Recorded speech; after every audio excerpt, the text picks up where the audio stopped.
140 ಹೋದ್ರೂ ಸಹ ವೈಬ್ರೇಷನ್ 0 ಅಂತಾನೆ ಹೇಳ್ಬೋದು. ಏನಾದರೂ ಶಾರ್ಟ್ಸ್ ಹಾಕೊಂಡು ಓಡಿಸಿದ್ರೆ ತೊಡೆ ಸುಟ್ಟೋಗೋ ಚಾನ್ಸಸ್ ಜಾಸ್ತಿ ಇರುತ್ತೆ. ಬಟನ್ ಟೈರ್ ಆಗಿರೋದ್ರಿಂದ ಕಾರ್ನರ್ಸ್ಗೆ ಪ್ಲಸ್ ಆಫ್ ರೋಡಿಂಗ್ಗೆ ಆ್ಯಂಡ್ ಸೈಲೆನ್ಸರ್ ಮೇಲೆ ಒಂದು ಮೊಟ್ಟೆ ಹೊಡೆದು ಹಾಕಿದ್ರೆ ಆಮ್ಲೆಟ್ ಆಗುತ್ತೆ.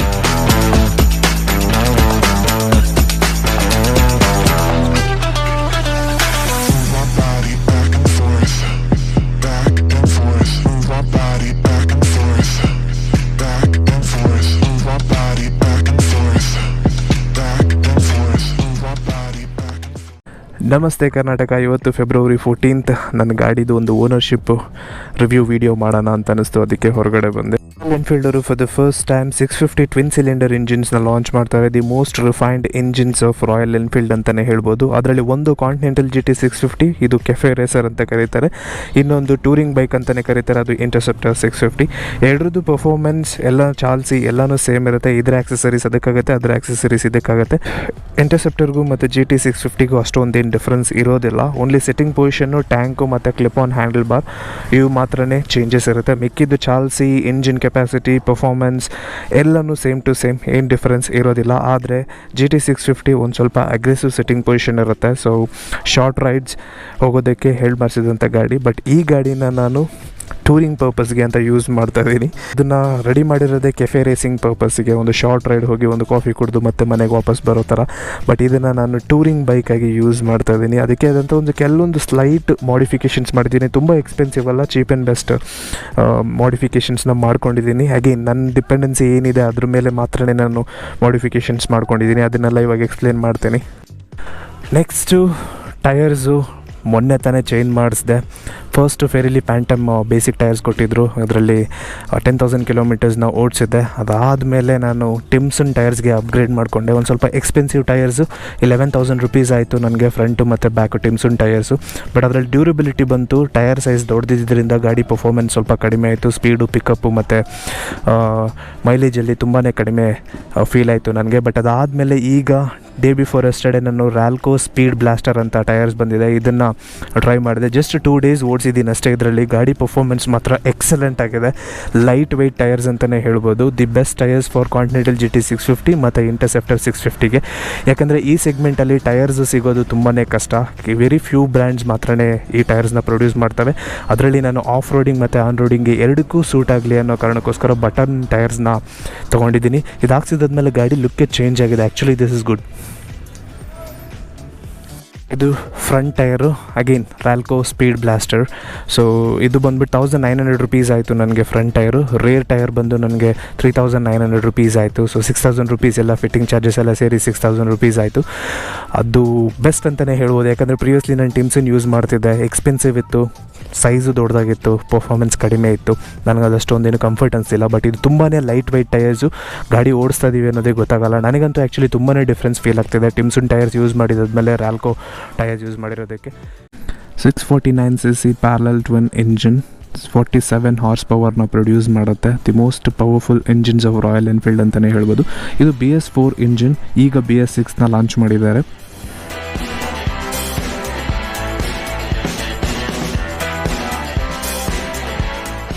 ಗಾಡಿ ಮೇಲೆ ಕೂತ್ರೆ ವ್ಯೂ ಈ ಥರ ಇರುತ್ತೆ. ಸೊ ಅದರಲ್ಲಿ ಕ್ಲಿಪ್ ಆನ್ ಹ್ಯಾಂಡಲ್ ಬಾರ್ಸ್ನ ಕೊಟ್ಟಿದ್ದಾರೆ GT 650ಗೆ. ಬಟ್ ಇಂಟರ್ಸೆಪ್ಟರ್ಗೆ ನಾರ್ಮಲ್ ಹ್ಯಾಂಡಲ್ ಬಾರ್ ಇರುತ್ತೆ. ಸೊ ಈ ಕ್ಲಿಪ್ ಆನ್ ಹ್ಯಾಂಡಲ್ ಬಾರ್ ಇರೋದ್ರಿಂದ ಇಲ್ಲಿ ಆಕ್ಸೆಸರೀಸ್ ಹಾಕೋದಕ್ಕೆ ಸ್ವಲ್ಪ ಕಷ್ಟ ಆಗುತ್ತೆ. ಸೊ ಅದಕ್ಕೆ ನಾನು ರ್ಯಾಮ್ ಮೌಂಟ್ಸ್ನ ಯೂಸ್ ಮಾಡ್ತಾಯಿದ್ದೀನಿ. ಅದನ್ನು ಸ್ವಲ್ಪ ಇಲ್ಲಿ ಅಡ್ಜಸ್ಟ್ ಮಾಡಿ ಇದನ್ನು ಯೂಸ್ ಮಾಡ್ತಾಯಿದ್ದೀನಿ. ಎರಡಿದೆ ಒಟ್ಟು, ಲೆಫ್ಟಲ್ಲಿ ಒಂದು ಮತ್ತು ರೈಟಲ್ಲಿ ಒಂದಿದೆ. ಲೆಫ್ಟಲ್ಲಿರೋದು ಗೋಪ್ರೋಗೆ ಮತ್ತು ರೈಟಲ್ಲಿರೋದು ನನ್ನ ಮೊಬೈಲ್ ಹೋಲ್ಡರ್ ಮತ್ತು ಚಾರ್ಜರ್ ಕನೆಕ್ಟ್ ಮಾಡಿದ್ದೀನಿ ಅದಕ್ಕೋಸ್ಕರ. ಅದ್ರ ಪಕ್ಕದಲ್ಲೇ ಒಂದು ಸ್ವಿಚ್ ಹಾಕಿದ್ದೀನಿ. ಇದು ಬಂದುಬಿಟ್ಟು ಹಜಾರ್ಡ್ ಲೈಟ್ಸಿಗೆ. ಸ್ಪೀಡೋಮೀಟರ್ ತುಂಬಾ ಸಿಂಪಲ್ ಆಗಿರುತ್ತೆ. ರೈಟ್ ಸೈಡಲ್ಲಿ ನಮಗೆ RPM, ಲೆಫ್ಟ್ ಸೈಡಲ್ಲಿ ಸ್ಪೀಡು ಮತ್ತು ನಂಬರ್ ಆಫ್ ಕಿಲೋಮೀಟರ್ಸ್ ಎಷ್ಟು ಓಡಿದೆ ಅದು, ಮತ್ತು ಫ್ಯೂಯಲ್ ಪಾಯಿಂಟ್ಸು ತೋರಿಸುತ್ತೆ. ಅದ್ರ ಜೊತೆಗೆ ಇಲ್ಲೊಂದು ಬಟನ್ ಕೊಟ್ಟಿದ್ದಾರೆ ಸೆಂಟ್ರಲ್ಲಿ. ಇದು ಟ್ರಿಪ್ A ಮತ್ತು ಟ್ರಿಪ್ Bನ ಚೇಂಜ್ ಮಾಡ್ಕೊಳ್ಬೋದು. ಈ ಗಾಡಿಗೆ ಬಾರ್ ಆ್ಯಂಡ್ ಮಿರರ್ಸಸ್ ತುಂಬ ಚೆನ್ನಾಗಿ ಕಾಣಿಸೋದು. ಅದಕ್ಕೋಸ್ಕರ ನಾನು ಸ್ಟಾಕ್ ಮಿರರ್ಸ್ ಏನಿಲ್ಲಿ ಬರುತ್ತೆ ಅದನ್ನು ರಿಮೂವ್ ಮಾಡಿ ಮನೇಲಿಟ್ಟಿದ್ದೀನಿ. ಆ್ಯಂಡ್ ಬಾರ್ ಆ್ಯಂಡ್ ಮಿರರ್ಸ್ನ ರಾಯಲ್ ಎನ್ಫೀಲ್ಡ್ ಅವ್ರ ಕಡೆಯಿಂದನೇ ತೊಗೊಂಡಿದ್ದೀನಿ. ಇದೊಂದು ಸ್ವಲ್ಪ ಎಕ್ಸ್ಪೆನ್ಸಿವ್ ಆಗುತ್ತೆ, 4,000 ರುಪೀಸ್. ಬಟ್ ಆದರೆ ತುಂಬ ಸ್ಟ್ರಾಂಗ್ ಆಗಿರುತ್ತೆ ಆ್ಯಂಡ್ ದೊಡ್ಡದಾಗಿರುತ್ತೆ. ಬಟ್ ನೀವು ಲೋಕಲಲ್ಲಾದ್ರೂ ತೊಗೊಳೋದಕ್ಕೆ ಹೋದರೆ ಇದ್ರದ್ದು ಸೈಜ್ ಬಂದು ಇಷ್ಟು ದೊಡ್ಡದು ಸಿಗೋಲ್ಲ, ಇನ್ನೂ ಚಿಕ್ಕದು ಸಿಗುತ್ತೆ. ಲುಕ್ ವೈಸ್ ನೋಡೋದಕ್ಕೆ ಹೋದರೆ ಸಖತ್ತಾಗಿದೆ. Fuel tank 12.5 litres fuel tank. ಇದರಲ್ಲಿ 3 ಲೀಟರ್ಸಲ್ಲಿ ರಿಸರ್ವ್ಗೆ ಹೋಗುತ್ತೆ ಗಾಡಿ. ಸೊ ಅಲ್ಲಿ ಪಾಯಿಂಟ್ ಬ್ಲಿಂಕ್ ಆಗಿದ ತಕ್ಷಣ ಹೋಗಿ ಫ್ಯೂಯಲ್ ಮಾಡಿಸ್ಕೋಬೇಕಾಗುತ್ತೆ. ಟ್ಯಾಂಕ್ದು ಡಿಸ್ಅಡ್ವಾಂಟೇಜ್ ಏನು ಅಂತಂದರೆ, ಪೆಟ್ರೋಲ್ ಹಾಕ್ಸ್ಬೇಕಾದ್ರೆ ನಾವು ಇದನ್ನು ಓಪನ್ ಮಾಡಿದ್ರೆ ಕ್ಯಾಪು ಕೈಗೆ ಬರುತ್ತೆ. ಸೊ ಇದರಲ್ಲಿ ಲಾಕ್ ಏನೂ ಕೊಟ್ಟಿಲ್ಲ, ಕೈಯಲ್ಲಿ ಇಟ್ಕೊಳ್ಬೇಕಾಗತ್ತೆ ಫ್ಯೂಯಲ್ ಫಿಲ್ ಆಗೋವರೆಗೂ. ಸೊ ಅದೊಂದು ಡಿಸ್ಅಡ್ವಾಂಟೇಜು. ನಾನು ನನ್ನ ಟ್ರಾವೆಲಿಂಗ್ ಪಾರ್ಟ್ನರ್ನ ಕೂರಿಸೋದಕ್ಕೆ ಈ ಕ್ಯಾಪ್ನ ಯೂಸ್ ಮಾಡ್ಕೊಂಡಿದ್ದೀನಿ. ವಿಂಡ್ಶೀಲ್ಡ್ ಬಂದ್ಬಿಟ್ಟು ಆ್ಯಕ್ಚುಲಿ ರೆಟ್ರೋ ಲುಕ್ನ ಕೊಡುತ್ತೆ ಕೆಫೆ ರೇಸರ್ಸ್ಗೆ. ಸೊ ಅದಕ್ಕೋಸ್ಕರ ನಾನು ಇದರಲ್ಲಿ ಗ್ರೇ ಕಲರ್ದು ಟ್ರಾನ್ಸ್ಪರೆಂಟ್ ವಿಂಡ್ಶೀಲ್ಡ್ನ ಹಾಕ್ಸಿದ್ದೆ. ಬಟ್ BS6 ಇಂಜಿನ್ ಲಾಂಚ್ ಮಾಡಿದಾದಮೇಲೆ ಅವರು ವೈಟ್ ಕಲರ್ ವಿಂಡ್ಶೀಲ್ಡ್ನ ಲಾಂಚ್ ಮಾಡಿದ್ರು. ಸೊ ನಾನು ಕೇಳಿದಾಗ ಶೋರೂಮಲ್ಲಿ 1800 ಆಗುತ್ತೆ ಫುಲ್ ಸೆಟ್ಟು ಅಂತಂದರು. ಅದಕ್ಕೋಸ್ಕರ ನಾನೇನು ಮಾಡಿದೆ, ಗ್ರೇ ಕಲರ್ ಇತ್ತಲ್ಲ ಅದಕ್ಕೆ ವೈಟ್ ಕಲರ್ದು ಸ್ಟಿಕರಿಂಗ್ ಮಾಡಿಸ್ಬಿಟ್ಟೆ. ಸೊ ಅದು ರೆಟ್ರೋ ಲುಕ್ಕು ಇವಾಗ ಚೆನ್ನಾಗಿ ಬರುತ್ತೆ ಇದರಲ್ಲಿ. ಇಲ್ಲೊಂದು ಆ್ಯಕ್ಚುಲಿ ರಾಯಲ್ ಎನ್ಫೀಲ್ಡ್ ಅಂತ ಒಂದು ಮೆಟಲ್ ಬೋರ್ಡ್ ಬರುತ್ತೆ, ಅದನ್ನು ರಿಮೂವ್ ಮಾಡಿ ಮನೇಲಿ ಇಟ್ಟಿದ್ದೀನಿ. ಬರೀ ವಿಂಡ್ಶೀಲ್ಡ್ ಮಾತ್ರ ಹಾಕಿದ್ದೀನಿ. ಆ್ಯಕ್ಚುಲಿ ಹೆಡ್ಲೈಟ್ ಪರ್ಫಾರ್ಮೆನ್ಸ್ ಬಗ್ಗೆ ಹೇಳಬೇಕು ಅಂತಂದರೆ ಪರವಾಗಿಲ್ಲ. ಸಿಟಿ ರೈಡ್ಸ್ಗೆ ಹೈ ಬೀಮ್ ಮತ್ತು ಲೋ ಬೀಮ್ ಚೆನ್ನಾಗೇ ಇದೆ. ಬಟ್ ಲಾಂಗ್ ರೈಡ್ಸು ಹೈವೇಲಿ ನೈಟ್ ರೈಡ್ ಮಾಡ್ತೀವಿ ಅಂತಂದರೆ ಇದು ಪ್ರಿಫರ್ ಮಾಡೋದಕ್ಕಾಗಲ್ಲ, ಯಾಕಂದರೆ ಸ್ವಲ್ಪ ಕಡಿಮೆ ಇರುತ್ತೆ. ಎಕ್ಸ್ಟ್ರಾ ಲೈಟ್ಸ್ನ ಹಾಕ್ಕೊಳ್ಬೇಕಾಗತ್ತೆ. ಸಿನ್ಸ್ ನಾನು ನೈಟು ರೈಡ್ ಜಾಸ್ತಿ ಮಾಡೋದಿಲ್ಲ, ಅದಕ್ಕೋಸ್ಕರ ನನಗೆ ಅಷ್ಟೊಂದು ನೆಸೆಸಿಟಿ ಇರಲಿಲ್ಲ. ಸೊ ಸದ್ಯಕ್ಕೆ ಇದನ್ನು ಮಾತ್ರ ನಾನು ಬೇಸಿಕ್ನೇ ಯೂಸ್ ಮಾಡ್ತಾಯಿದ್ದೀನಿ. ಆಫ್ ರೋಡಿಂಗಿಗೆ ಒಂದು ಸ್ವಲ್ಪ ಕಂಫರ್ಟಬಲ್ ಆಗಿರಲಿ ಅಂತ ಅಂದ್ಬಿಟ್ಟು ಮಡ್ಗಾರ್ಡ್ ರೈಸರ್ಸ್ನ ಯೂಸ್ ಮಾಡಿದ್ದೀನಿ. ಇದು ಅಪ್ರಾಕ್ಸಿಮೇಟ್ಲಿ 1 ಇಂಚ್ ರೈಸ್ ಆಗಿದೆ ಮಡ್ಗಾರ್ಡು. ಸೊ ಪ್ರೀವಿಯಸ್ಲಿ ಸ್ಟಾಕಲ್ಲಿ ಏನು ಬರುತ್ತೆ ಅಂದರೆ ಟಯರ್ಗೂ ಮತ್ತು ಮಡ್ಗಾರ್ಡು ಜಸ್ಟ್ 1/2 ಇಂಚ್ ಅಷ್ಟೇ ಗ್ಯಾಪ್ ಇರುತ್ತೆ. ಸೊ ಇನ್ ಕೇಸ್ ಏನಾದರೂ ರೈನಿ ಸೀಸನಲ್ಲಿ ಮಣ್ಣು ಕಡೆ ಏನಾದರೂ ತೊಗೊಂಡೋಗ್ಬಿಟ್ರೆ ಮಣ್ಣೆಲ್ಲ ಇಲ್ಲಿ ಸ್ಟಕ್ ಆಗೋ ಚಾನ್ಸಸ್ ಜಾಸ್ತಿ ಇರುತ್ತೆ. ಆ್ಯಂಡ್ ಇದು ಬಂಕ ಮಣ್ಣೇನಾದರೂ ಇತ್ತು ಅಂತಂದರೆ ಅಷ್ಟೇ ವೀಲ್ ತಿರುಗೋದೇ ನಿಂತೋಗ್ಬಿಡುತ್ತೆ. ಸೊ ಅದಕ್ಕೋಸ್ಕರ ನಾನು ಮಡ್ಗಾರ್ಡ್ ರೈಸರ್ಸ್ನ ಹಾಕ್ಸಿದ್ದೀನಿ. ಇದರಿಂದ ಒಂದು ಸ್ವಲ್ಪ ಆಫ್ ರೋಡಿಂಗ್ ಮಾಡೋದಕ್ಕೆ ತುಂಬಾ ಯೂಸ್ ಆಗುತ್ತೆ. ಇಂಜಿನ್ನ ಪ್ರೊಟೆಕ್ಟ್ ಮಾಡೋದಕ್ಕೆ ಒಂದು ಲೆಗ್ ಗಾರ್ಡ್ ಹಾಕ್ಸಿದ್ದೀನಿ, ಜೊತೆಗೆ ಕೆಳಗಡೆ ಒಂದು ಇಂಜಿನ್ ಗಾರ್ಡ್ ಹಾಕ್ಸಿದ್ದೀನಿ. GT 650ಗೆ ಸೈಡ್ ಸ್ಟ್ಯಾಂಡ್ ಮಾತ್ರನೇ ಬರೋದು, ಡಬಲ್ ಸ್ಟ್ಯಾಂಡ್ ಬರೋದಿಲ್ಲ. ಸೊ ಇಂಟರ್ಸೆಪ್ಟರ್ಗೆ ಡಬಲ್ ಸ್ಟ್ಯಾಂಡು ಮತ್ತು ಸೈಡ್ ಸ್ಟ್ಯಾಂಡು ಎರಡೂ ಬರುತ್ತೆ. ನಾನು ಇಂಟರ್ಸೆಪ್ಟರ್ದು ಡಬಲ್ ಸ್ಟ್ಯಾಂಡ್ನ ಹಾಕ್ಸಿದ್ದೀನಿ. ಏನಕ್ಕೆ ಅಂದರೆ ಚೈನ್ ಲೂಪ್ ಮಾಡಬೇಕಾದ್ರೆ, ಪಂಚರ್ ಹಾಕ್ಸ್ಬೇಕಾದ್ರೆ ಸೊ ತುಂಬಾ ಕಷ್ಟ ಆಗುತ್ತೆ ಸೈಡ್ ಸ್ಟ್ಯಾಂಡಲ್ಲಿ ಮಾಡೋದು. ಅದಕ್ಕೋಸ್ಕರನೇ ನಾನು ಡಬಲ್ ಸ್ಟ್ಯಾಂಡು ಹಾಕ್ಸಿದ್ದೀನಿ. ನೆಕ್ಸ್ಟ್ ಫುಟ್ ಪೆಕ್ಸ್ ಬಗ್ಗೆ ಹೇಳಬೇಕು ಅಂದರೆ, ಇಂಟರ್ಸೆಪ್ಟರ್ಸ್ಗೆ ಫುಟ್ ಪೆಕ್ಸ್ ಬಂದು ಇಲ್ಲಿ ಇಂಜಿನ್ ಹತ್ತಿರ ಇರುತ್ತೆ. ಆ್ಯಂಡ್ ಗೇರ್ ಲಿವರ್ ಬಂದು ನಾರ್ಮಲ್ ಗಾಡಿಗಳಿಗೆ ಹೇಗೆ ಬರುತ್ತೆ ಆ ಥರ ಇರುತ್ತೆ. ಬಟ್ GTಗೆ ಗೇರ್ ಲಿವರ್ ರಿವರ್ಸ್ ಇರುತ್ತೆ, ಬಟ್ ಗೇರ್ ಶಿಫ್ಟಿಂಗ್ ಎಲ್ಲ ಸೇಮ್ ಇರುತ್ತೆ. ಸಿಂಗಲ್ ಸೀಟ್ನ ಯೂಸ್ ಮಾಡ್ತಾಯಿದ್ದೀನಿ. ಕೆಫೆ ರೇಸರ್ಸ್ಗೆ ಆ್ಯಕ್ಚುಲಿ ಸಿಂಗಲ್ ಸೀಟು ತುಂಬಾ ಬ್ಯೂಟಿಫುಲ್ಲಾಗಿ ಕಾಣಿಸುತ್ತೆ. ಇದರಲ್ಲಿ ಬೈ ಡಿಫಾಲ್ಟ್ ಡಬಲ್ ಸೀಟ್ ಬರುತ್ತೆ, ಅದನ್ನು ನಾನು ತೆಗೆದು ಮನೇಲಿ ಇಟ್ಟಿದ್ದೀನಿ. So whenever it is required ಅವಾಗ ಮಾತ್ರ ನಾನು ಅದನ್ನು ಯೂಸ್ ಮಾಡ್ತೀನಿ, ಯಾರಾದರೂ ಪಿಲಿಯನ್ ರೈಡರು ಕೂತಾಗ.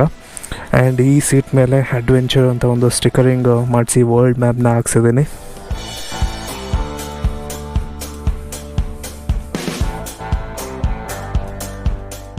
ಹಿಂದೆ ಕೂರೋರಿಗೆ ತುಂಬಾ ಅನ್ಕಂಫರ್ಟಬಲ್ ಆಗುತ್ತೆ, ಯಾಕಂದರೆ ಸಿಟ್ಟಿಂಗ್ ಪೊಸಿಷನ್ ಬಂದು ಕಾಲು L ಶೇಪಲ್ಲಿ ಇರೋದಿಲ್ಲ, ಇನ್ಸ್ಟೆಡ್ V ಶೇಪಲ್ಲಿ ಥರ ಬರುತ್ತೆ.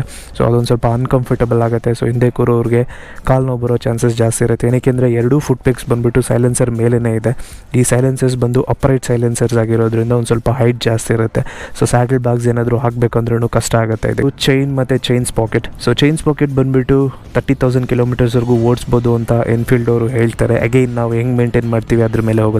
ನನ್ನ ಗಾಡಿ 30,000 ಕಿಲೋಮೀಟರ್ಸ್ ಓಡಿದೆ. ನಾನು ಲಾಂಗ್ ರೈಡ್ಸ್ ಜಾಸ್ತಿ ಹೋಗೋದ್ರಿಂದ ಯಾವಾಗಲೂ ಲೂಬ್ ಮಾಡ್ತಾ ಇರ್ತೀನಿ, ಕ್ಲೀನ್ ಮಾಡ್ತಾ ಇರ್ತೀನಿ. ಸೊ ಚೈನ್ನ ವೆಲ್ ಮೇಂಟೈನ್ಡಾಗಿ ಇಟ್ಕೊಂಡ್ರೆ ಚೈನ್ಸ್ ಪಾಕೆಟ್ಗೆ ಏನೂ ಇಂಪ್ಯಾಕ್ಟ್ ಆಗೋಲ್ಲ. ಆ್ಯಂಡ್ ಡ್ಯೂರಬಿಲಿಟಿನೂ ಚೆನ್ನಾಗಿ ಬರುತ್ತೆ. ಸೊ ಸದ್ಯಕ್ಕೆ ಚೈನ್ಸ್ ಪಾಕೆಟ್ ನಾನು ಇನ್ನೂ ಚೈನ್ ಮಾಡಿಸಿಲ್ಲ. ಆ್ಯಂಡ್ ಒಳ್ಳೆ ಪರ್ಫಾರ್ಮಿಂಗಲ್ಲೇ ಇದೆ, ಅಷ್ಟೊಂದೇನು ನಾಯ್ಸ್ ಏನೂ ಬರೋದಿಲ್ಲ, ಯಾಕಂದರೆ ರೆಗ್ಯುಲರಾಗಿ ಲೂಬ್ ಮಾಡ್ತಾನೆ ಇರ್ತೀನಿ ನಾನು. ನೆಕ್ಸ್ಟು ಟೇಲ್ ಲ್ಯಾಂಪ್ ಮತ್ತು ಬ್ರೇಕ್ ಲೈಟ್. ಸೊ ಇದಕ್ಕೆ ನಾನು ಆ್ಯಕ್ಚುಲಿ ನಾರ್ಮಲ್ ಏನು ಸ್ಟಾಕ್ ಟೇಲ್ ಲ್ಯಾಂಪ್ ಇತ್ತು ಅದನ್ನು ರಿಮೂವ್ ಮಾಡಿಸಿ HRTZ ಮೋಡ್ಸಲ್ಲಿ ಒಂದು ಯುನೀಕ್ ಆಗಿತ್ತು. ಸೊ ಅದಕ್ಕೋಸ್ಕರ ನಾನು ರಿಪ್ಲೇಸ್ ಮಾಡಿಸಿದೆ. ಇದು ಆಫ್ಟರ್ ಮಾರ್ಕೆಟ್ ಆಕ್ಸೆಸರಿ.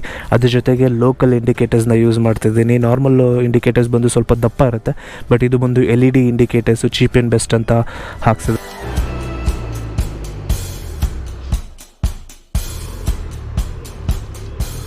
ಈ ಗಾಡಿಗೆ ABS ಬ್ರೇಕಿಂಗ್ ಸಿಸ್ಟಮ್ ಇದೆ. ಸೊ ಅದಕ್ಕೋಸ್ಕರ ಬ್ರೇಕ್ ಪ್ಯಾಡ್ಸು ತುಂಬಾ ಇಂಪಾರ್ಟೆಂಟು.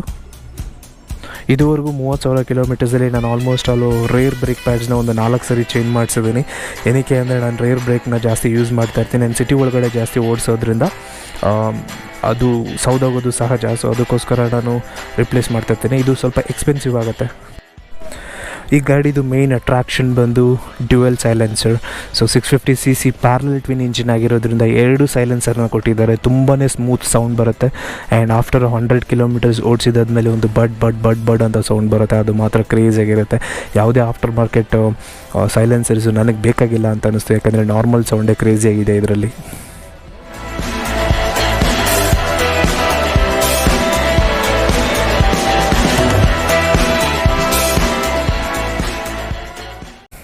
ಗಾಡಿ ಸರ್ವಿಸಿಂಗ್ ಬಗ್ಗೆ ಮಾತಾಡಬೇಕು ಅಂತಂದರೆ ಫಸ್ಟ್ 500 ಕಿಲೋಮೀಟರ್ಸ್ಗೆ ಒಂದು ಸರ್ವಿಸ್ ಇರುತ್ತೆ. ಅದಾದಮೇಲೆ 10,000 ಕಿಲೋಮೀಟರ್ಸ್, ಅದಾದಮೇಲೆ 20,000 ಕಿಲೋಮೀಟರ್ಸ್, ಅದಾದಮೇಲೆ 30,000 ಕಿಲೋಮೀಟರ್ಸ್. ಸೊ ಇದೇ ಎವ್ರಿ 10,000 ಕಿಲೋಮೀಟರ್ಸ್ಗೆ ಒಂದು ಸರ್ವಿಸ್ನ ಮಾಡಿಸ್ಬೇಕಾಗತ್ತೆ. 3 ಲೀಟರ್ಸ್ ಇಂಜಿನ್ ಆಯಿಲ್ ಬೇಕಾಗುತ್ತೆ ಇದಕ್ಕೆ. ಆ್ಯಂಡ್ ಟ್ವಿನ್ ಸಿಲಿಂಡರ್ ಆಗಿರೋದ್ರಿಂದ ಕಾರ್ ಥರನೇ 10,000 ಕಿಲೋಮೀಟರ್ಸ್ಗೆ ಒಂದು ಸರ್ವಿಸ್ ಮಾಡಿಸ್ಬೋದು, ಏನು ಪ್ರಾಬ್ಲಮ್ ಇಲ್ಲ.